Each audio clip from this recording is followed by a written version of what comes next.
Hey friends, who's hungry? I am. So I'm home from work and it's really close to bedtime, but I wanted to go ahead and get this done before going to bed. But I'm gonna make grated corn for you. And I've got about 16 dozen, or not 16 dozen, no, 16 ears of corn. And I'll just go ahead and tell you that Food Line has a sale this week of each ear of corn is $4 for $1, so a quarter each. Cannot beat that price. Food Line also has 12 packs of Coke on sale, 3 for $12. So, but I have taken my corn and I've washed it really good, and I've got one of these cool brushes. I've had this for, golly, like 20 years or so, but I run it under cold water and you scrape it like this, and it doesn't pop the kernels, but it gets the silks off. So my corn's nice and clean. And then I've got this little tool that I've had since before I got married, and it's a corn grater.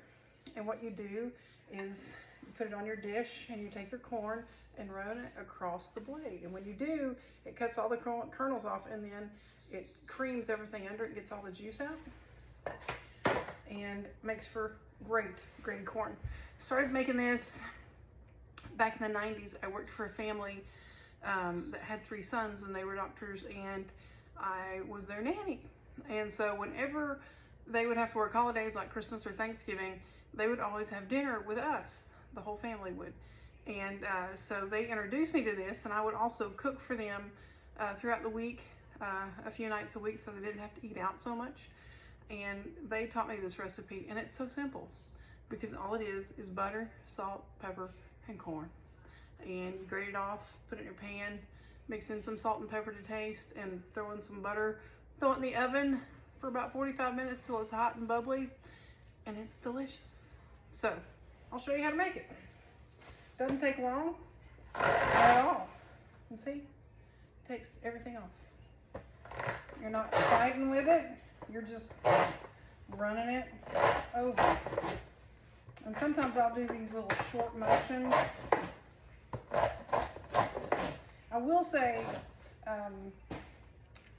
corn juice does go everywhere when you do this. But I just do all of them. I'm gonna have to wipe the cabinets off when I'm done. And what stinks about that is I got Hannah to clean them today. But that's all right. But I'm just gonna do this real quick, and I'll come back in just a few minutes after I get all this done and show you what it looks like, okay? We'll be right back. Okay, so I've got all my corn grated, and I'm gonna add 2 sticks of butter. Now I know that sounds like a lot of butter, but it's really not, considering it is 16 ears of corn. So, and I've got it chopped up into little chunks. That way when I stir it, there'll be butter, little pockets of butter all throughout. Now, if that's too much butter for you, cut it back. Do 1 stick. I'm gonna do a few things of pepper. Yeah. And some salt. Probably a good tablespoon, well, 2 tablespoons of salt. Okay? And you know, I like my kosher salt. Okay. And I'm just going to stir this, and there's plenty of juice in the bottom of this. That way it's not going to be dry when you bake it off. And then instead of having that big old pot of water boiling on the stove on Saturday, it'll just come right out of the oven.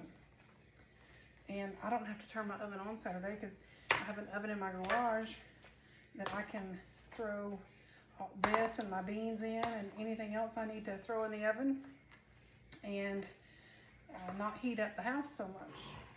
Okay, so this is it. So now already for the 4th, I've got this corn, I've got my baked beans. I made a dessert yesterday of chocolate covered pretzels with red, white, and blue sprinkles on them. They look like little firecrackers. And what else have I got done?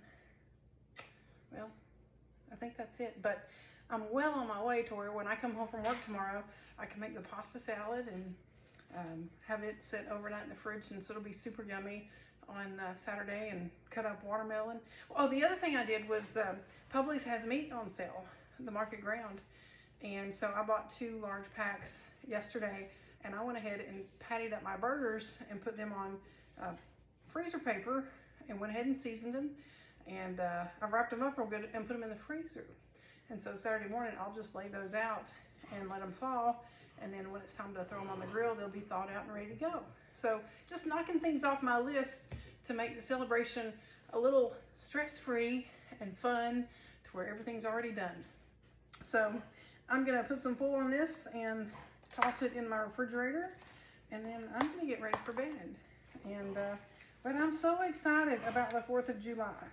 The only thing that would make it better would be like it was growing up, when my grandma and my aunts and my whole extended family would be there. That would make it awesome. But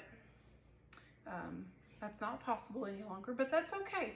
We're gonna still celebrate and have fun, and I hope you do the same thing, and we'll see you later. And remember, Jesus died just for you. See you later. I may have forgot to mention, this does bake at 350 for 45 minutes to an hour until it's nice and bubbly and hot. Okay, we'll see you later.